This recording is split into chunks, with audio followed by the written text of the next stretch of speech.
Bennie Master's lecture, The Law of Cause and Effect in Departing from Anger. Dear friends, greetings to you all. Today, I'd like to share with you the law of cause and effect in departing from anger. As the saying goes, a person without integrity cannot stand. If we resolve to cultivate our minds, we must uphold our commitment and follow through, not be spineless like tofu. Through practice, we can transform anger and reap joy and purity. 1. The root of anger.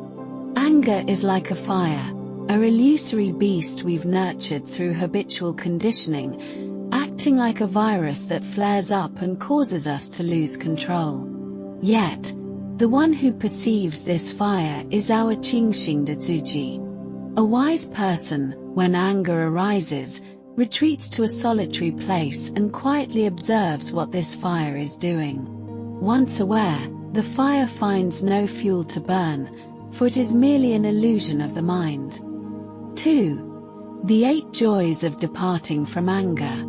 The Sutra of the 10 Wholesome Deeds states that by departing from anger, one attains 8 joyful states of mind. 1. No mind of harm, free from personal suffering and causing no harm to others. 2. No mind of anger, not spreading negative emotions. 3. No mind of contention, refraining from disputes with others. 4. A gentle and upright mind, the fundamental quality of practice. 5. The compassionate mind of the sages, compassion as the antidote to anger.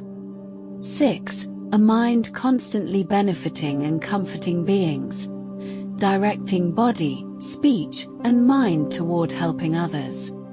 7. A dignified appearance respected by all.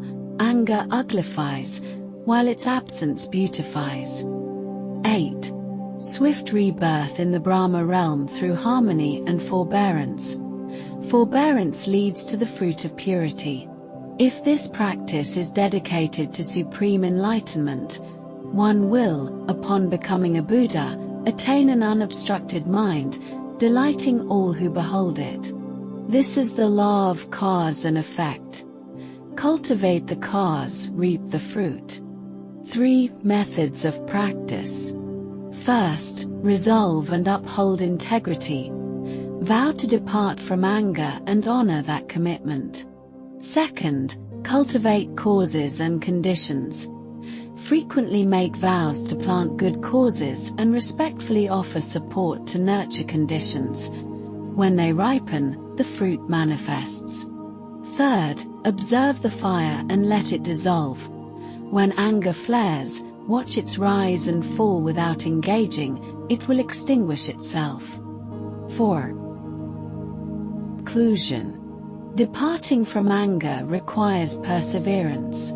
With each step away from anger, we gain a measure of joy. Dedicating this to supreme enlightenment, we will, as future Buddhas, attain an unobstructed mind. This is the law of cause and effect and the goal of practice. From today, let us uphold our resolve, extinguish the fire of anger, and cultivate both blessings and wisdom. Thank you all.